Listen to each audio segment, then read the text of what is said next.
Bienvenidos a Una semana en el mundo, el programa de France 24, donde los periodistas son los invitados y analizamos los temas que han marcado la actualidad de la semana. En esta ocasión analizamos la escalada regional de tensiones en torno a la ofensiva israelí en la Franja de Gaza y comentamos el asesinato del fiscal antimafia César Suárez en Ecuador, la agónica toma de posesión de Bernardo Arévalo en Guatemala, así como los resultados de los caucus republicanos en Iowa. Y para el análisis contamos por un lado con Catalina Gómez Ángel. Ella ya la conocen, es nuestra enviada especial a Ucrania, pero generalmente es nuestra corresponsal en Irán. También estamos con Jorge Raya Pons, periodista de El Español, y con Diego José Maza. Él es periodista de investigación, corresponsal internacional de Globovisión e investigador en derechos humanos y transparencia. Catalina, Jorge y Diego José, muchísimas gracias por estar con nosotros en France 24. Ahora sí les invito a que empecemos este programa en Medio Oriente, porque la región continúa siendo el foco de atención y también de tensión geopolítica. Y es que en las últimas semanas el campo de batalla poco a poco ha ido desbordando la Franja de Gaza y la frontera entre Israel y el Líbano y va instalándose en el Mar Rojo y sobrevolando Irán. Ante este frágil escenario, a continuación nos planteamos si vamos hacia una confrontación directa entre Washington o Israel y Teherán, o si este va a seguir siendo un conflicto proxy, o si por el contrario el alineamiento occidental con Israel puede romperse en algún momento cercano. Y es que, recordemos, contradiciendo el discurso público de Washington, el primer ministro israelí Benjamin Netanyahu se opuso abiertamente a la posibilidad de un Estado palestino. Escuchemos. Aquellos que dicen el día que se vaya Netanyahu en realidad están hablando del establecimiento de un Estado palestino con la autoridad palestina. Esto es en realidad lo que están diciendo. Y quiero decirles que no se trata del día que se vaya Netanyahu, sino del día que se vayan la mayoría de los ciudadanos israelíes. Durante 30 años he sido muy coherente y digo una cosa sencilla. Este conflicto no tiene que ver con la ausencia de un Estado palestino, sino de la existencia de un Estado judío. Y en una contundente respuesta, este viernes, el jefe de la diplomacia europea, Josep Borrell, ha declarado la necesidad de imponer la solución de los dos estados desde el exterior. Solo creemos que una solución de dos estados debe ser impuesta desde el exterior para traer la paz. Aunque, insisto, Israel se reafirme en esa negativa, que para impedirla han llegado ellos mismos a crear Hamás. Sí, Hamás ha sido financiado por el gobierno de Israel para intentar debilitar a la autoridad palestina de Fatah. Pero si no intervenimos fuertemente, la espiral de odio y violencia seguirá de generación en generación, de funeral en funeral, cuando florezcan las semillas del odio que se está sembrando en Gaza hoy. Catalina, un gusto saludarte. Te quiero empezar preguntando si algo se está rompiendo en la incondicional alianza entre Estados Unidos, la Unión Europea e Israel. Obviamente, en los últimos 100 días, en la medida que han ido pasando la opinión pública estadounidense, y especialmente en un año para las elecciones, se está viendo cómo se presiona al gobierno estadounidense, no solamente a nivel local, obviamente es bastante importante, sino también a nivel internacional. Todos aquellos valores que dicen defender aquí en Ucrania, por ejemplo, contra la invasión rusa a este país hace 2 años, obviamente todo se desmorona y desencaja a la hora de defender la posición israelí, especialmente con esa desproporción con la que han atacado a la Franja de Gaza después de ese horrible ataque de Hamás a Israel. Así que sí, obviamente, y obviamente con cada declaración de Netanyahu desafiando al gobierno norteamericano lo pone en mayores aprietos. No es la primera vez que pone a un gobierno norteamericano y lo desafía, ya lo había hecho con Barack Obama y ahora vuelve y lo hace con el presidente Biden. Jorge, voy con usted y le pregunto si esta aparente ruptura, al menos con la línea discursiva de Estados Unidos por parte de Israel, puede trascender lo que es puramente retórico y traducirse en hechos. No veo, Rosa, la necesidad de que esto suceda y al mismo tiempo tampoco veo esa cohesión en todo Occidente. La Unión Europea tiene un debate interno más allá de que en Alemania y Francia, también por razones históricas, siempre va a tener más difícil confrontar cualquier discusión o afrontar con más dureza discusiones con Israel. España, por ejemplo, planteó la cuestión de los dos estados, lo está haciendo Borrell, necesitan un mayor consenso. Es difícil determinar lo que va a pasar ahora con la administración Biden. Tampoco los demócratas tienen muy claro dónde está su lugar en este conflicto. No pueden romper con Israel, tampoco pueden desmarcarse demasiado del resto de sus aliados árabes y no tengo muy claro cuál es el sendero a seguir. Lo que sí veo es que esa cohesión no es tal, no hay una posición común a todo Occidente, igual que Israel tampoco se posicionó con el resto de Occidente a la hora de apoyar con la misma determinación la defensa de Ucrania. Jorge, pero si hay una posición común por parte de Estados Unidos y de la Unión Europea, reiteramos, en términos discursivos, es esta solución a largo plazo o medio plazo de los dos estados. Le pregunto si, a su parecer, Benjamin Netanyahu debería tomarse en serio estas declaraciones que ahora han sido expresadas por parte de Josep Borrell de que esta solución debería imponerse desde el exterior si Israel no participa. Sí, por supuesto. La cuestión es que aquí hay que acordar con dos partes. Hay que ver si la autoridad palestina tiene la capacidad y el poder para también impulsar esta posición. Yo no estoy seguro si Abbas tiene esa capacidad también de reunir, ya no solo si no pueden controlar del todo Cisjordania, no sé si va a poder hacerlo también con Gaza. Es decir, aquí hay dos partes. Netanyahu no la quiere. No sé si Estados Unidos y Europa van a tener la capacidad para presionar y convencer también con el apoyo de los países árabes, impulsar una solución de los dos estados que por supuesto sería la perfecta, es la que la mayoría desea, pero no sé si es posible en estos momentos, no sé si es factible. Y en términos de un poco lo incómodo que puede continuar estando Estados Unidos o también la Unión Europea, otros países como comentaba más que otros, en este apoyo con Israel, creo que tiene algo que ver los cerca de 25.000 ya muertos en la Franja de Gaza en apenas 3 meses de ofensiva israelí. Sí, por supuesto. Es innegable. Es innegable que las imágenes de destrucción, la tragedia personal, tiene que influir a la fuerza. Más allá de que el propio Estados Unidos, bueno, Israel, digamos que no aceptan las cifras absolutas, pero tampoco esto, por supuesto, la tragedia va al peso. Las imágenes son indiscutibles y tiene que pesar sobre la presión a Israel. Y también las familias de los rehenes van a ejercer una presión sobre Netanyahu y toda la sociedad civil que se ha movilizado. Van a presionar para que se encuentre una solución que tiene que nacer desde fuera si el gobierno de Netanyahu se enroca y no logra avances para su país ni para la región. Y ahora, como bien decía, hemos estado siguiendo muy de cerca estas imágenes que nos han llegado de la Franja de Gaza. Sin embargo, la atención y un poco la preocupación se va desviando en los últimos días hacia el Mar Rojo, sobre todo. Y es que mientras que Hezbollah ha sido un actor de este conflicto desde, digamos, el 7 de octubre, hemos visto que los hutíes de Yemen han cobrado un rol protagonista, sobre todo en las últimas semanas, con estos ataques contra buques mercantes en el Mar Rojo, en solidaridad con la población palestina de la Franja de Gaza. Le pregunto si ve un riesgo de escalada más posible en estos momentos que hace 3 meses.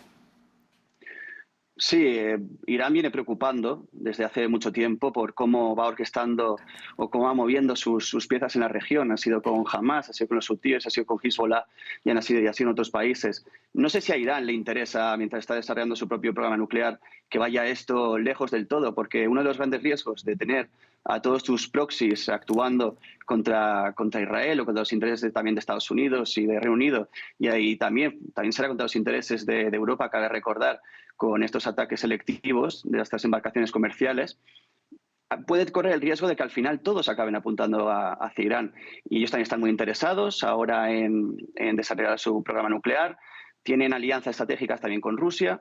Vemos cómo están golpeando con sus armas ciudades europeas, hablando de Ucrania. Y no sé si esa alianza también estratégica con Rusia le llevará también les ayudará en el programa nuclear. El riesgo de escalada está ahí, pero no veo a Irán con un interés particular porque esto se vaya de las manos. Pero vuelvo a decir, se está tensando tanto la cuerda que puede romperse en cualquier momento, sí. Catalina, le pregunto a usted si coincide con Jorge en el sentido de que a Irán no le interesa que esta guerra, que este conflicto escale a nivel regional. Entonces, ¿cómo explicas estos ataques de Irán recientes contra Pakistán, Siria e Irak? Estos ataques, bueno, para empezar, estoy de acuerdo. A Irán no le interesa y básicamente eso lo hemos visto desde el 7 de octubre, que han estado moviendo, manejando sus proxies de este gran eje de la resistencia. Por eso los hutis para ellos son quienes mejor beneficio les dan, porque realmente es muy difícil atacar a Yemen, están mucho más aislados de Irán y para ellos es un proxy que les trae mayores beneficios. Pero estos ataques que suceden tienen que leerse desde varios escenarios. Para empezar, este ataque, que fue el más fuerte que se ha dado contra Irán en los últimos años, Irán no se podía quedar posiblemente sin responderlo por dos motivos. Estamos en un año electoral, un año de las elecciones parlamentarias, que si ya votó muy poca gente para las elecciones presidenciales pasadas, solamente un 40%, y esto teniendo en cuenta toda esta gente que trabaja dentro del área gubernamental, se cree que estas elecciones serán las de más baja participación en la historia. Tienen que ganar credibilidad dentro de su población, después de todo lo que han hablado de su defensa contra Gaza y la protección y esa fortaleza que ellos quieren proyectar. Además, tampoco se puede descartar que están haciendo ventas. Básicamente están demostrando la capacidad de sus misiles y lo bien que funcionan en este escenario de vender, no solamente ya esos drones Shahid con los que vienen azotando a Ucrania desde hace ya bastante tiempo, sino que se habla de esa posibilidad de esta compra, y aunque parece bastante irrisorio en un escenario donde se le puede ir de las manos a Irán, esto también lo han contemplado no solamente analistas internacionales, sino analistas internos. Así que Irán está buscando cómo proyectar esa fortaleza, cómo seguir mostrándose como un gran poder dentro de la región, sin embargo, tratando de evitar que todo vaya a su territorio y que esto se le venga en contra. ¿Podrá? Esa es la gran pregunta que tendremos que responder en los próximos meses. Entonces, Catalina, estos ataques que Irán ha justificado de distintas formas en Pakistán, Siria e Irak no tienen que ver tanto con el argumento que ha ofrecido Irán, sino más con demostrar el potencial en el contexto geopolítico actual. Hay muchísimas lecturas y sí, posiblemente esa sea la gran explicación para la que se pueda dar en este momento. Si miramos, el ataque a Siria realmente fue una base que ya desde 2017, según hay pruebas, no estaba ocupada por quienes participaban en estos grupos extremistas y terroristas que ellos acusan de haber hecho parte de estos atentados. Luego, ese atentado en Irak, Kurdistán, en este momento, a una base que ellos acusan de ser del Mossad. No es la primera vez que ellos acusan una residencia dentro de esta parte del norte de Irak, acusándola de ser una de las bases del Mossad, pero sin embargo, este era un industrial, una persona muy importante en el desarrollo de la economía de Kurdistán, especialmente de la región de Erbil, lo que tiene grandes consecuencias para esta relación. Y luego vamos a Pakistán, que es realmente jugar con fuego, un país que tiene una bomba atómica, que es un país nuclear con armas nucleares, y es bastante retador para Irán y bastante desafiante. Hoy hablaron los ministros de Relaciones Exteriores, están tratando de bajarle la intensidad a este cruce de ataques. Sin embargo, es bastante, digamos, pone a prueba la diplomacia y también la estabilidad de la región. Catalina, y por tu larguísima experiencia viviendo y cubriendo Irán, ¿cómo se percibe estos movimientos por parte de la población iraní? ¿Les interesa entrar en este peligroso, digamos, juego geopolítico? Bueno, la población, hay que tener en cuenta que en la medida que han ido pasando los años, va a ser 45 años de la República Islámica, este próximo 11 de febrero, la población se ha ido distanciando del régimen, y esto se hizo aún mayor después de esas grandes protestas del 2022, después de la muerte de Mahsa Amini. Y no solamente es distanciarse del régimen, sino una falta de creerle al régimen. Obviamente hay una gran parte de la población iraní que es pro-Palestina, sin embargo no apoya a Irán en su posición con Gaza. Cada vez que tienen la oportunidad de distanciarse de la posición del régimen, lo hacen. Así que realmente es un momento que, si bien el régimen de Teherán quiere mostrar esa fortaleza, no solamente a nivel internacional, sino también nacional, es poco lo que realmente la gente les cree en este momento, o parte de esa población que no lo sigue ya desde hace años. Y hay que tener en cuenta algo. Hoy, por ejemplo, hay un gran movimiento en las redes sociales llamando la atención de esos niños de Sistán, Baluchistán, que murieron por el ataque de Pakistán como respuesta a ese ataque iraní. Así que la población cada vez se vuelca más con estos que han sido atacados y realmente no creen mucho en lo que les dice el sistema. Catalina, tengo una última pregunta para ti, y es precisamente en este escenario en el que nos encontramos ahora mismo de tanta incertidumbre, en el que vemos, por un lado, como decíamos, estos ataques lanzados desde Irán, la entrada en todo este contexto de los hutíes, permanecen los ataques en la frontera entre Israel y Líbano, y por otro lado esta especie de ruptura discursiva entre Estados Unidos, Israel y la Unión Europea, por ponerla a toda en el mismo bloque. ¿Cree que nos encaminamos hacia una situación en que Israel pierda apoyo por parte de sus aliados occidentales, o más bien hacia una posible escalada de esta guerra? Por el momento, lo que hemos visto de los aliados occidentales israelíes es que, a pesar de las críticas y a pesar de la presión para que entre esta ayuda humanitaria a Gaza y que llegue a un cese al fuego y esta guerra termine, realmente el apoyo está ahí, y posiblemente seguirán haciéndolo por una cuestión de Estado, de una cuestión de principios. Sin embargo, también saben desde esos países occidentales que eso tiene un costo extremadamente grande a nivel interno y a nivel internacional. Cada vez más es ese llamado sur global el que se plantea realmente cuáles son esos principios democráticos y de cuidado de los derechos humanos que está promoviendo Occidente, y que siempre ha hecho, cómo lo pueden sostener con lo que está haciendo Israel en la Franja de Gaza y también con sus ataques en Cisjordania, y apoyando también a los colonos israelíes. Sin embargo, ¿qué tanto pueda llegar esta escalada? Yo creo que estamos en un punto límite, en un punto en que cualquier error nos puede llevar a algo mayor, y yo creo que desde Teherán, conociendo o hablando durante estos años con personas que manejan la política internacional. Hace poco hablábamos con France 24, con el exministro de Relaciones Exteriores, Kamal Karrazi, un hombre muy cercano al líder supremo que hace parte de ese Consejo Supremo de Seguridad Nacional. Ellos aseguran que quieren que esta guerra se detenga y que no quieren que pase a mayores, pero vuelvo y repito, estamos en un punto muy delicado donde cualquier error puede llevarnos a una escalada mayor, como la tuvimos esta semana después de esos ataques iraníes a Siria, Irak, pero especialmente a Pakistán. Catalina, pues muchísimas gracias por habernos ayudado a entender toda esta situación en Medio Oriente, donde Irán, un país que conoces tanto, es el gran protagonista en la coyuntura actual y, bueno, pasada. Muchísimas gracias, Catalina.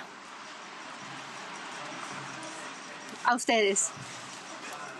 Jorge, y para terminar con este bloque de análisis de Medio Oriente, le pregunto si precisamente este peligro en que cualquier movimiento fuera de cálculo pueda desencadenar una reacción, digamos, una escalada bélica, si en este contexto los ataques de Reino Unido y de Estados Unidos contra territorio yemení son más bien disuasorios o incendiarios. Ahora mismo no sé cuál es la alternativa a no intervenir ante los ataques hutíes, porque lo que están buscando es desestabilizar la región, generar más caos y empobrecer Europa. Y a lo que estamos viendo, los que están interviniendo son los británicos y los norteamericanos. No sé si Europa todavía está debatiendo cómo hacerlo de manera unida. Yo no creo que tenga que haber una escalada necesariamente, precisamente porque la iniciativa está viniendo de los hutíes. Sería más preocupante que ellos se apoderaran del Mar Rojo sin que hubiese una intervención de ninguna de las potencias occidentales. Pues veremos cómo sigue la situación en el Mar Rojo y cuál acaba siendo el rol unido de la Unión Europea a esta misión internacional liderada por Estados Unidos. Nosotros de momento vamos a cambiar completamente de tema y centrarnos aquí en la región. Vamos a poner la mirada en Ecuador porque el país está sumido en un nuevo espiral de violencia que se expresó este miércoles con el asesinato del fiscal antimafia César Suárez, quien investigaba la toma por parte de hombres armados de una televisión de Guayaquil el pasado 9 de enero. Uno de los hechos, recordemos, que desató la declaración por parte del presidente Daniel Noboa del estado de conflicto armado interno. Ahora, para analizar la situación en Ecuador, le pregunto a Diego José si cree que tiene algún tipo de techo esta guerra del Estado ecuatoriano contra el narco. Hola Rosa, ¿qué tal? Muy buenas tardes, les damos mucho gusto de platicar contigo y por supuesto con la audiencia que nos escucha. Quiero agradecerte por la invitación. En primer lugar, sí, podemos notar que la declaratoria con el decreto 112 de Daniel Noboa, en que el Estado confirma pues la existencia de un conflicto armado interno, este conflicto entre el Estado y las mafias o el crimen organizado, que le permite al Estado de Ecuador sacar a los militares de los cuarteles y posicionarlos en la calle para realizar patrullajes de seguridad.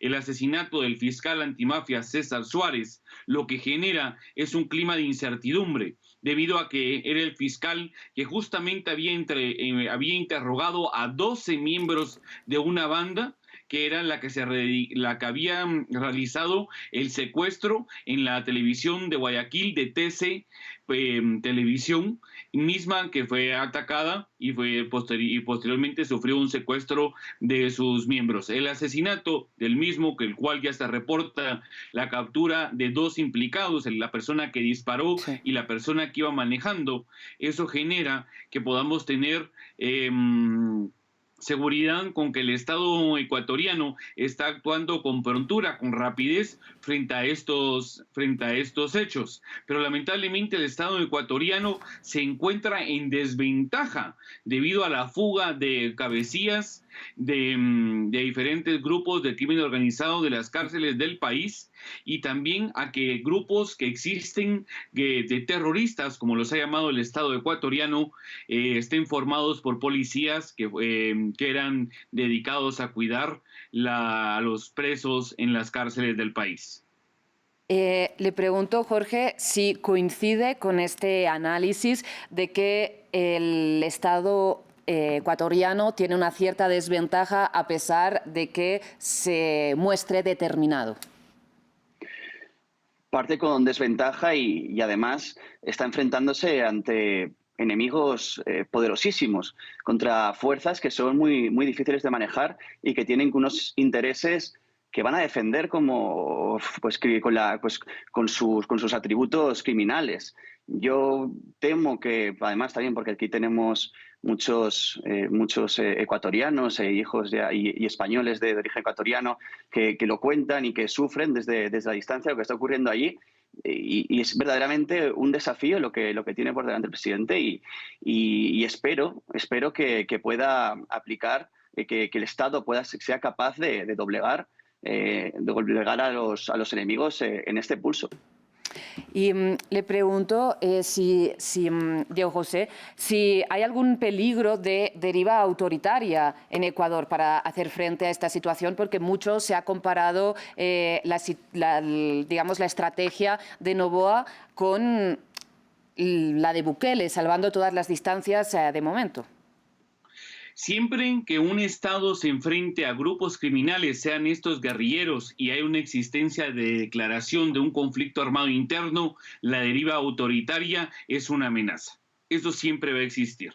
Tomemos el caso de un país que vivió de cerca una violencia organizada de parte de grupos que se declaraban no guerrilleros, sino criminales, como el Estado de Sendero Luminoso en el Perú, y todos sabemos cómo termina esa historia y la deriva autoritaria que tuvo que existir para aplacar a dicho grupo. Yo concuerdo con Jorge en el sentido de que hay muchas familias que lo sufren, igual familias de ecuatorianos guatemaltecos, igual familias de ecuatorianos venezolanos, colombianos, etcétera. Sufren ver a su país de esta manera, pero es un sentimiento que debe de ser aplacado por un Estado que debe de actuar con medidas de prontitud y rapidez. El multimillonario convertido en presidente Daniel Noboa tiene que establecer un trabajo de Estado que cumpla los requisitos para tanto atacar al crimen organizado desde sus cabecillas como acabarlo desde la raíz. Por supuesto que el gobierno de Bukele es una copia que podría ser aproximada por el propio gobierno ecuatoriano, salvando, como tú bien decías, Rosa, las distancias, pero aún así continúa siendo un aspecto preocupante para el país, para Ecuador, que puede en realidad enfrentarse a una criminalidad muy alta, porque como decía Jorge, lo van a defender con uñas y dientes. ¿Y esto por qué? Porque el puerto de Ecuador se ha convertido en el punto principal y focal para la exportación de la cocaína. Entonces vemos que los grupos de ecuatorianos organizados son tan violentos porque han sido y tienen la maestría entrenada por el cartel Jalisco Nueva Generación, por ejemplo, que es un cartel poderosísimo en México y que es extremadamente violento. El Estado de Ecuador se enfrenta a la guerrilla del siglo XXI, la llamaría yo, que es los grupos criminales que atacan al Estado. Entonces, el llamamiento a un conflicto armado interno, lamentablemente, es la respuesta correcta de parte del Estado ecuatoriano, y este sí puede derivar en una deriva autoritaria para imponer el orden, porque esa amenaza siempre existe. Claro, porque como comenta Diego José, es una situación que también tiene muchísimas aristas internacionales que pasan por el mercado internacional de consumo de la cocaína, así como también por el hecho de que Daniel Noboa solo tiene 1 año y medio de mandato, por lo que también puede verse impulsado a llevar a cabo medidas muy electoralistas, digamos, de cara a las siguientes elecciones a las que se puede presentar. Seguiremos este tema de muy cerca aquí en France 24. Ahora les pido que nos centremos también en otra coyuntura que ha marcado la región esta semana. Vamos a Guatemala, donde a pesar de los múltiples intentos de la Fiscalía para impedirlo y después de horas de tensión porque el Congreso retrasó la toma de posesión más allá del límite establecido por ley, finalmente Bernardo Arévalo asumió la presidencia de Guatemala este domingo.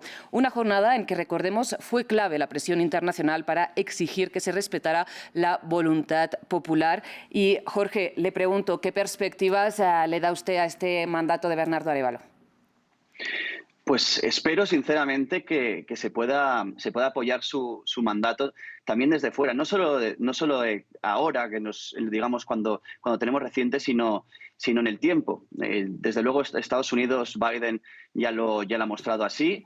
Espero que esa misión que se ha marcado, Arévalo, pueda recibir el apoyo de Occidente, sobre todo porque hay una mitad de la población que vive en la pobreza, hay una mitad de la población o más que está cansada de tanta corrupción, de tantos trapicheos, pero lo que hay también es una élite, un establishment que está dispuesto también a defender sus intereses establecidos también a lo largo de los años, y que veremos si Arévalo tiene la voluntad, la capacidad, la fortaleza y el apoyo exterior, y eso es muy importante para poder ir cumpliendo con los objetivos marcados y con las promesas electorales.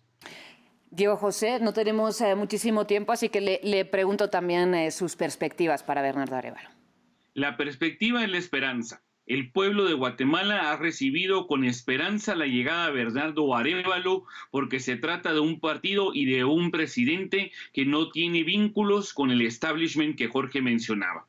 ¿verdad? Entonces, a través de ello, también es un llamamiento del pueblo guatemalteco a ir en contra de la corrupción y un llamado al pueblo de Guatemala que ha recibido el apoyo internacional. Josep Borrell estuvo en Guatemala el día anterior a la toma de posesión, al igual que múltiples presidentes latinoamericanos que estuvieron presentes junto con o mandaron delegaciones que apoyaron la toma de posesión de Bernardo Arévalo. La palabra aquí se resume en esperanza. El gobierno de Arévalo tiene el apoyo popular, al igual que lo ha tenido en el Congreso con 23 diputados, y eso marca el inicio de una nueva época para Guatemala. Muchos mencionan que se trata de un gobierno de la esperanza, y es así como yo, como analista, también lo veo. Hay esperanza en la llegada de Bernardo Arévalo al poder por parte de un pueblo cansado de los crímenes, cansado de la corrupción. Y muy rápidamente, ¿qué tan fácil le puede ser a Bernardo Arévalo reformar parte de la estructura del Estado que le es tan hostil, dado que ya ha habido intentos previos en Guatemala como la CICIG? Difícil. La salida de la CICIG de Guatemala no solo hizo que se enclaustraran los grupos criminales y que desarrollaran nuevas tácticas, sino que también hubo un secuestro completo de las instituciones del Estado, las instituciones más importantes. Y esto lo hablo con respecto a los tres poderes del Estado: el organismo legislativo, el judicial y el ejecutivo. Bernardo Arévalo es una figura que puede limpiar el ejecutivo, intentar limpiar de cierta manera el legislativo con la llegada de sus diputados a puestos importantes dentro de la Junta Directiva del Congreso de la República, así como intentar limpiar y tener poder durante la elección de magistrados para la Corte Suprema de Justicia y la Corte de Constitucionalidad en elecciones de segundo término.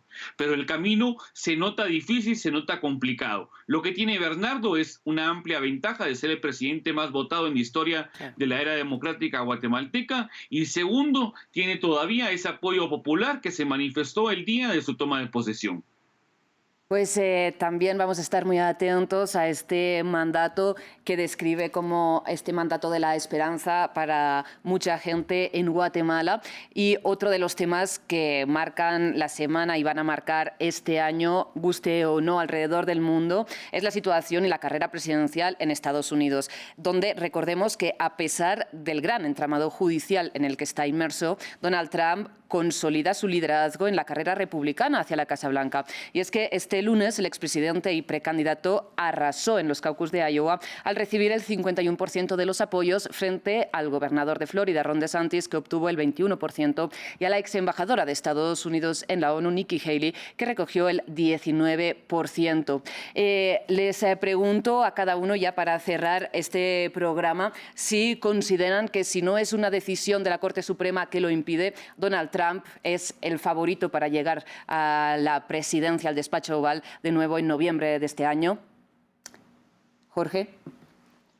Sí, desgraciadamente yo creo para los Estados Unidos, para Europa y para las democracias del mundo es el favorito, y es precisamente el resultado que estaban esperando, sobre todo desde Rusia, en un momento en el que Putin ya ha avisado de que si Ucrania deja de recibir el apoyo durante una semana o más, pues ellos tendrán, digamos, vía libre para arrasar. Es una mala noticia, pero es la perspectiva más probable y es lo que pondrá a prueba esos proyectos de autonomía estratégica de Europa.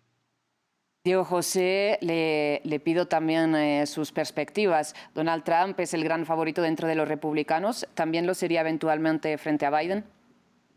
Por supuesto, es el favorito de los republicanos al conquistar el 51% de los votos en los caucusos de Iowa, que mantienen que los caucusos de Iowa nos dan una perspectiva, un ejemplo, un espejo, si lo queremos ver, de cómo sería la carrera de los republicanos. Yo confío en que las democracias liberales estaban esperando este resultado y sabían que podían ocurrir. En efecto, Donald Trump establece y marca, a pesar de su entramado judicial, judicial y a pesar de ser uno de los pocos presidentes en la historia de Estados Unidos en ser juzgado de manera civil y en estar buscando ser juzgado de manera penal, establecen que todavía tiene un amplio apoyo dentro del Partido Republicano y un poder sobre este, porque haber ganado con el 51% en los caucusos de Iowa, que son, como decía, un espejo, se supone, de los demás caucusos, son en realidad es un problema para las democracias mundiales y para el propio Estados Unidos, porque el enfrentamiento entre un líder ya antiguo del Partido Republicano con efectos nefastos, que participó en una insurrección, que negó los resultados electorales como Donald Trump, frente a Biden, que es un presidente ya con una edad avanzada y que está en tiempos de hacer campaña, es complicado y es difícil el futuro que se enfrenta Estados Unidos entre las que serían las dos opciones a realizar. Eso sí, hay que notar cómo Don DeSantis consigue el 21%, seguido por Nikki Haley, y Rami Sujeik, que sale de la contienda y apoya a Donald Trump. Entonces hay que notar cómo tanto DeSantis como Haley puedan restarle apoyos a Donald Trump y sobre todo hay que ponerle interés en una candidata que se está planteando como moderada, como es Nikki Haley. Jorge y Diego José, lamentablemente se nos acaba el tiempo para continuar analizando la perspectiva internacional. Jorge, veo que tenía la palabra en la boca. La verdad, no nos quedan segundos, pero sí tiene 2 palabras que añadir. Que tendrán que también plantearse DeSantis y Haley si la estrategia de tratar de rascar votos al trumpismo, cuando es un movimiento tan bien arraigado política y culturalmente, es lo más útil para sus perspectivas de futuro. Tendrán que plantearse alternativas como una alianza estratégica para desbaratar los planes de Trump, porque parece que así lo único que están haciendo es allanar el terreno. Bueno, vemos por sus gestos, Diego José, que está de acuerdo también con esta conclusión. Les agradezco a ambos muchísimo su participación en France 24, en Una Semana en el Mundo. Hasta una próxima ocasión, seguro tendremos mucho más que analizar de la situación en Estados Unidos y alrededor del mundo. A ustedes les agradezco por su atención. También agradecer a Tania Herrera, nuestra productora de invitados, y a Laura Garzón, nuestra productora del programa, así como todo el equipo técnico que hace posible esta y todas las emisiones de France 24. Ya regresamos.